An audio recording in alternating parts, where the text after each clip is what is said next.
Hi everyone, and welcome to another episode of NK Real Talks. So I'm here with Nick Rizzuto from Hirsch & Associates, Business Development Manager. I've known Nick for a long time. Nick, how long has it been? I would say since I was selling in Yorkville. Holy crap. We're going back like 7-8 years ago. Yeah, long 7, 8 time years ago. ago, yeah. Long time ago. And like literally that was when I actually got into doing pre-con. Was that when you first got into real estate?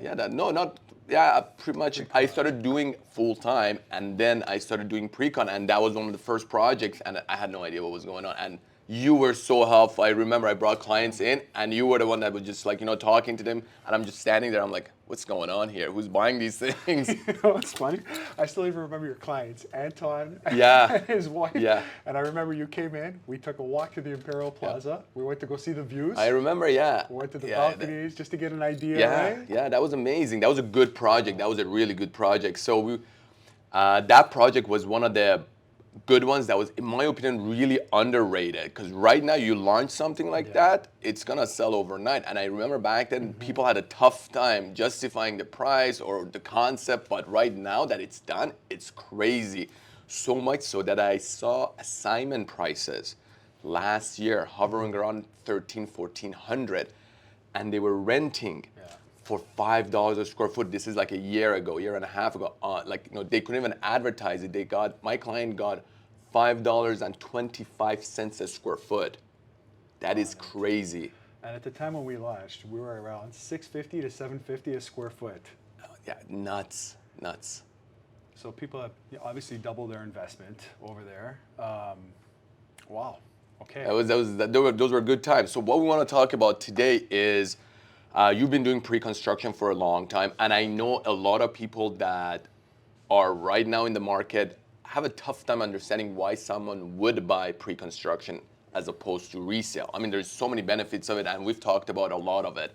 But you being mainly focused in pre-construction over years, what do you think right now, first of all, of the state of pre-con, and why do you think people should look into that as an alternative investment? So I am a little biased because I sell pre-construction, okay?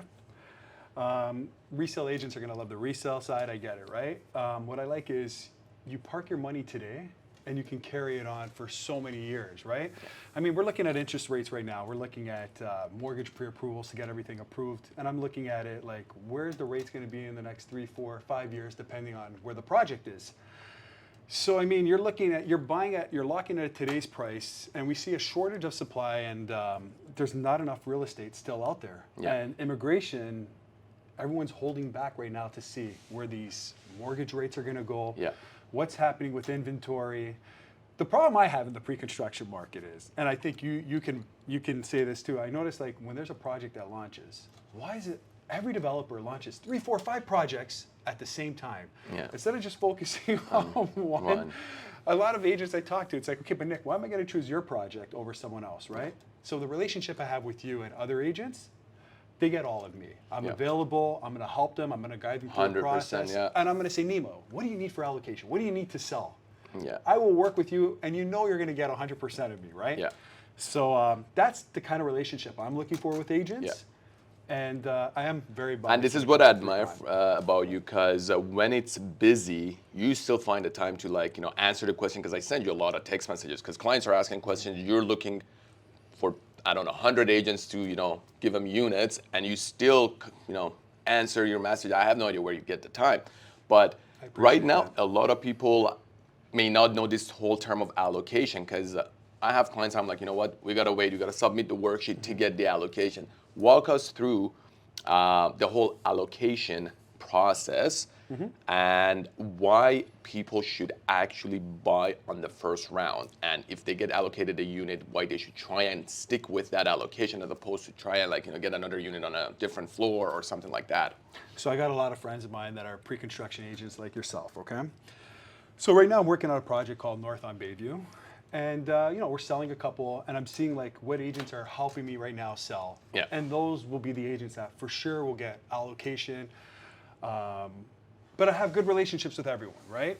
So I will make sure they get the priority, but like the way I do it is if they can help me with certain things, I don't forget about them in upcoming stuff, but at the same time, I'm not neglecting the agents that maybe just don't have a clientele for that, right? Yeah. I mean, there's different communities. Like if you're, for example, in Brampton, it's more of an Indian kind of basis, Yeah, for right? sure, yeah. Vaughan is getting a little more diverse. Thornhill's like a little more different, right? So I mean, everyone has different buyers depending on And then you get different Richmond area. filled with Persians. Full of Persians, yes, exactly, right? So I mean, it depends on the area. It depends where I'm selling. Yeah. Right now, I mean, in Richmond Hill, it's been predominantly Persian Yeah. and Chinese. So that's more of the Indian. I mean, more of the demographics we've been hammering at this point. But like different allocations on different projects. Yeah, for That's sure, yeah. basically- And the whole thing with the allocation is that you get it on the first round. Let's say it's Platinum Lunch. They will come and say, okay, Nima, you got 2 clients, 3 clients. These are the units we can give you based on what your client was saying. The point of an investment in that round is that you're getting on the base level. Like these are the lowest prices of that project. So you want to make sure you don't be like, okay, you know what? Maybe I don't like the, I don't know, like the window on this one, the view on this one. If you're buying for investment, like, listen, you got to buy it because in 2 or 3 months, that's going to be up another 5% maybe. That could be like $20, $30, $40, $50,000 within a month or two. So that's the whole point. So, first round you get allocations. Nick is generous enough to give you. If you're in the market, you should go for it. Let's talk about the project actually north on Bayview, because that piece of land, I remember it from 15, 20 years ago. Really? Wow. I was always like driving by, and there used to be a house, and it's right on the corner of, this is the Correct. corner of Bayview and Elgin Mills. Elgin Mills, yeah. Yeah, and there was a big piece of land, and I always wonder why this is not getting developed, because I remember maybe like 7, 8 years ago to the south, it got developed, and like a bunch of homes went up, and I'm like always passing by, I'm looking at it, I'm like, who's gonna buy this? And then finally, Mansouri Living, they bought it. So I mean, usually like there's a process that goes like through the planning department, the application, architectural drawings. So that takes time, right? Yeah. So well, we're building on the property actually. We're building luxury townhouses. Yeah. And we're gonna have 2 mid-rise towers coming. So right now our main focus has been the luxury townhouses. We're offering amazing incentives right now. We even added, from last time I spoke to you, we added an additional bedroom. Instead of 3, now there's 4 bedrooms, okay? No way, wow. We did our closing cost. We have our caps. We have our development charges, all capped, everything. Assignment charges now are at $0. Amazing. So we've done a few adjustments. We know how the market has been. A lot of agents right now are looking for great incentive packages, and a lot of the agents I've been talking to is like, okay, what can you offer? What can we do, right? Yeah. At the same time, like developers too right now are like, entertain us with an offer. Give us something. Let's work, right? Yeah. And I noticed like even a lot of the sites, it's like if something's listed, for example, 1.5, bring me an offer of 1.4, 1.450. Let's just get something in paper. So the builder there would entertain Of course, yeah. offers like that. They would do That's that. amazing. I'm not saying it would work, right? But I But mean, you can always put it out there. you can always put it, right? Yeah. And this market right now gives us a little bit of that flexibility Yeah. to do things right now like that. That's good. That's good to hear. So talking about the project, so you guys got how many blocks of townhomes there? So right now there's going to be, okay, so we have there's going to be 8 blocks of townhouses. Right. But the mid-rise is going to be 2 13-story towers. Yeah. We're hoping to launch that in the fall, but we're going to hold to early spring next year, we're hoping. Right. And what's the time frame right now for the townhomes and for the tower to go up? That's a good question, okay? Well, there can obviously be construction Yeah, delays, depending 100%. on Yeah. sales and What's the financing. projected occupancy? Okay, so the projected occupancy for the townhouses, we want to say late of next year. Next year. Okay. The condos, they should be a couple years after. Right. Okay, so there'll be construction going on there for a while.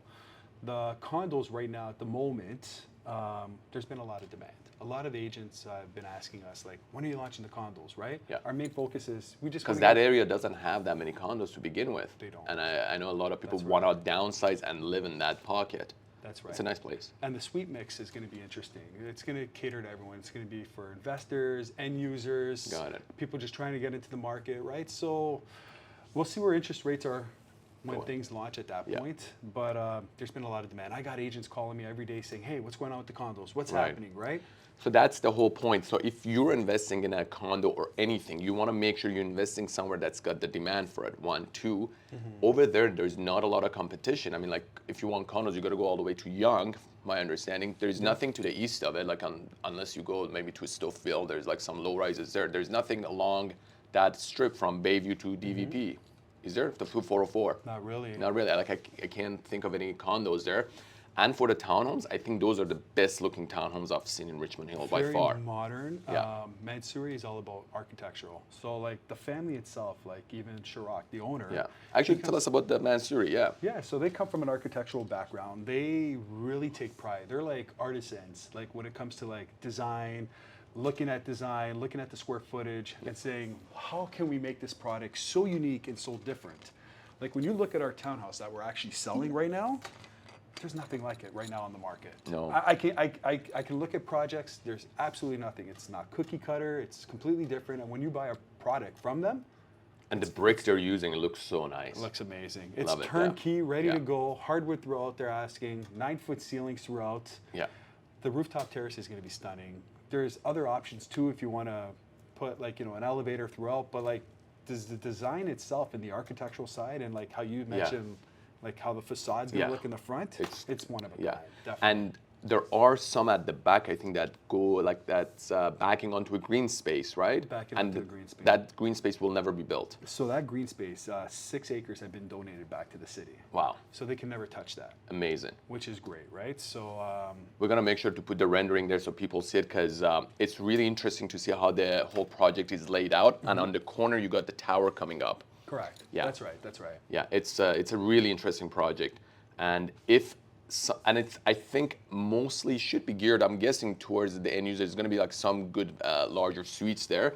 So I think that's going to be an interesting one to look at if someone's looking for an investment. And more importantly, what people love is it has a Bayview address. Yeah. It's on Bayview, and I love Bayview. which is nice, right? Yeah. That's what people want, and has access to so many highways there. Yeah, So it'll be interesting to see how this all comes together. I'm curious to know, like, when you're selling a project, like even when I was selling like in Yorkville, right? Even in Mississauga, it's like you're selling something, you believe in it, Yeah. right? And then you want to see the aftermath. Like, what does sure. the project after like actually Yeah. look like, right? Yeah. A lot of developers I've worked with, before I even consider working with them, we check out previous projects. Yeah. We look at the finishes, just to get an idea of their background, who they are, how long Yeah. they built. See, Mansouri's been around for over 30 years, right? And I'm sure you'll tell like your clients, like when you work with certain clients, you want to go to developers who are reputable. Yeah.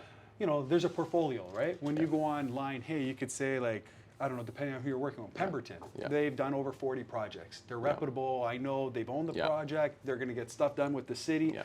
Because I'm sure you're hearing right now, a lot of projects are not closing. Yeah. Development charges are getting pretty heavy. Yeah, it's getting crazy. Yeah, yeah, and like the construction costs where they sold it at like maybe like sometimes before COVID, I see them right now. Like they're trying to. There was a couple of cancellations recent too. So, with that being said, what I want to talk about is what I've seen. Like I always bought pre-construction. Like my first investment in Canada, like real estate wise, it was a condo, Yonge and Eglinton, and back then no one was buying condos. But the interesting thing was when I got occupancy, I could have sold it. I had no idea if I could have signed, but I remember the agent came and said, listen, this is how much deposit you've put down. I can get you the exact same amount you walk away. And I'm like, are you serious? Like, is this happening? Then I'm like, no, let me just close on this. We closed it, rented it out, and literally money doubled up like within like 3 years. Do you remember what year that was when you purchased your first? Yeah, that was like 2004 or 5, pre-con. You didn't even have your license then. No, I was a baby. Just a baby Yeah, just getting yeah, into the market. yeah. And then we got that, we rented it out, and I remember because I went to Shoe Lake, so like from Yonge and Egg, like there was no way to get there, like the traffic was. But then after that, sold that one, invested in a couple of things. I used to build homes, but I bought into Shops at Don Mills before it became Shops at Don Mills, and I remember the market was slow back then, and just like now, there was a lot of incentives for people to purchase. They would do like low deposit structure or whatever. I'm like, you know what, there's no way to go wrong. And I remember I did a whole chart around Shops at Don Mills because the prices were going up with the news of shops being built. So I bought there, and it was crazy. Like I bought it for $430 a square foot. Oh, wow. And I sold it like literally like One almost bedroom, double. one One bedroom bedroom den, one bedroom yeah. den. But like you had a 12-foot ceiling. It was a loft. It was a hard loft. So it was interesting. So like I hardly believe in pre-con, and in my opinion, when you buy pre-con is when the market is down because you get all the good incentives, and then 3 to 4 years later when it's ready, you're gonna be in another cycle, which is gonna be good. So depending on where and what you're buying, I think right now is an opportunity for people to buy pre-con. Because as you said it, if you're buying resale right now, you're stuck with these high rates. You're going to be paying a lot. Like, I mean, the mortgages are insane right now. But when you're buying pre-con, first of all, you lock down $1 million with 10%. But you know better than me. Even if you're buying resale right now, just to get approved, you're like at 7.5%, 8%. Well, yeah, more than that. Yeah, I mean, way more. Yeah, almost 9%. Let's just say, right? Yeah. So a lot of people I've been talking to are going second mortgages, right? And they can make up those rates anywhere between 10 and 18%, depending on where your credit is. Like right now, easily it's 10%, and then you got to pay lender fees up front. So it's the cost is high, but if you can look into pre-con right now, I think it's a good time, because let's say if a project like yours, like let's say you're buying a town, it's going to be ready in, like, let's say, year and a half, 2 years. I don't see the rates being this high in a year and a half from now, right? So imagine the pent-up demand that we have right now. People are not buying. As soon as the rates just come down by 0.25, I could see prices shoot up. And you bought a great unit right now, and it goes up, let's say, by another 10, 20%, you've only put down 10%, 15% in some of these projects. But let me ask you something. A lot of your clients, like, are they refinancing properties? Like, I was dealing with a client just recently. He needed $200,000, okay? So he refinanced, his house was paid off and everything. Exactly what you said earlier. Once he paid his lender fees, once he paid lawyer fees, that 200 grand, they automatically took it. He was left with 183. They took 17,000, right? And then on top, he's got to pay on that 200,000. He's got to pay interest every single month, and that interest alone on that, it's like it adds up. It's another mortgage, basically times 2. For sure, yeah. So that's the thing. I mean, a lot of people right now refinance things to buy.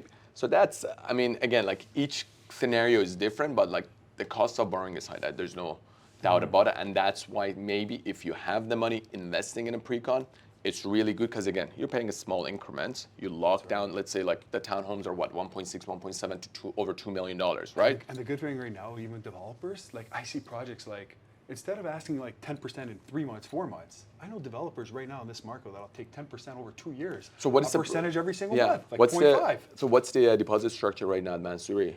Well, okay, so we're asking for 10% up in 4 months, right? 4 months, okay. But I mean, we're willing to work with people, right? But even 10% in 4 months, do you pay anything on occupancy? Yeah, you're gonna have to pay the balance. Okay. 20% on occupancy. Okay, right? so it's essentially with 10%, you lock down this $1.7 million townhome, and it goes up. Let's say within the next 2 years, if it goes up another 5%, even. Let's just say like that's like 50% return on your original money that you've put down. So this is why it makes sense to invest in these projects, and what's being built there. I feel like there's nothing like it in a good vicinity. So that's why it's a good investment.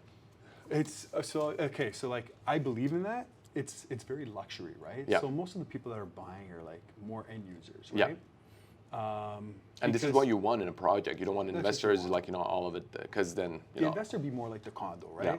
Yeah. The price per square foot, smaller units. Right now what we have remaining is like 1.6 starting point. Yeah. But we're willing to entertain other stuff as well, right? Yeah.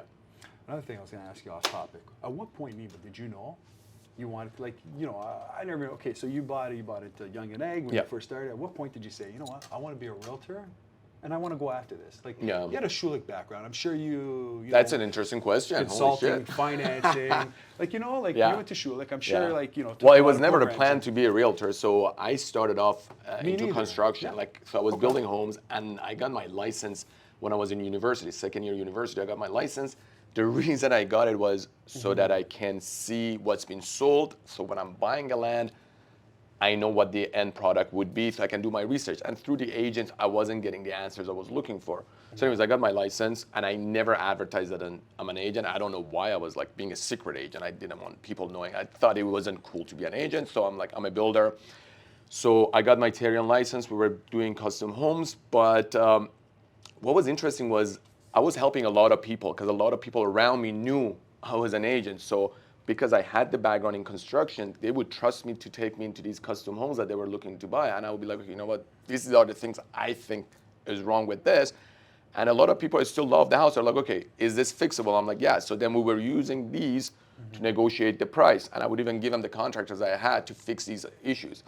So it got to a point that I'm like, oh my God, I have way too many clients. And I was telling people, no, listen, I'm not gonna come, look at homes with you. Then I'm like, you know what? Why don't we get a site super manage these construction sites, then I'll go and sell. And once I started selling, I loved it. So right now, it's funny. I don't look at this as work, which is really nice because it doesn't feel like I'm working. When I'm going to see condos home, I'm more excited to go see it sometimes than the client. Sometimes we go to a house and the wife walks in after 2 seconds and like, oh, I don't want the house. I'm like, can we please see it? I saw something cool in the basement. I want to go see it. Like, I'm actually excited to see it. So that's why, like, that's how I got into whole real estate. And I started it full time 2016. That's around the time, I saw you at the site. But again, like I was selling all the way from 2009 that I got my license. Yeah. Okay. Long time, huh? It's been a long time. Yeah. Like, what is this right now? 14 years I've had my license. Oh my God, I can't even believe it. But like I wasn't really like transacting professionally, I would say till end of 2015. So 2016 was the first full year of real estate that I did. Is there more love in the resale side or more love in the pre-con? No, it was like I started in resale, but I love pre-con. Don't get me wrong, I love pre-con, but at the same time, what I like about resale is the people that I'm helping, we've all become friends. They're like family now. With pre-con, it's a little bit tough because majority of the conversation is over the phone till they come to the sales center, you meet them. And again, a lot of our clients that right now we're like really friends, they came from pre-con as well. Yeah. So, but right now 1/3 of our business is pre-con, and we pick and choose project. Mansouri, another great project. There's a lot of other projects that we pick, and it has to make sense. If the dollars don't make sense, we don't just sell for the sake of selling. It's got to be something that I would personally want to invest in. And the best feeling too, even doing resale, is you're helping someone with the biggest transaction they're ever going to purchase. 100%, right? yeah. And you feel a part of it, right? Whatever their mortgage is, you feel complete. It's interesting. Like, I got into real estate in 1998. Holy True crap. story, okay? So I got into it in 1998, and I did it right out of co-op, right out of high school. I hated it. So I was working with a platinum agent from Rolla Page, and I'll never forget what he said to me. He goes, "You think you're cut out to do this?" I had no clue, right? So he put me to work. I did phone calls from 9 in the morning to 3 in the afternoon. I hated it. That's when we're in the... Back then was all phone calls, yeah. That's how it was, right? And I'm like, I'm in high school, different thinking I was thinking, okay? Yeah. And at this point here, I'm 1 week in, I'm like, how am I gonna make it through the whole semester? I hate real estate. I can't do this, but I'm already tied into this. Yeah. So, long story short, I finished my whole thing doing it. I go, I'll never get into real estate. Fuck that. Like, I'm totally not gonna do real estate. So, 27, I was doing marketing, and I love marketing. Things were going great in marketing, and then I got in a bad car accident. Okay, I was a passenger in a car accident, broke my back in a lot of places, in 10 places. Really?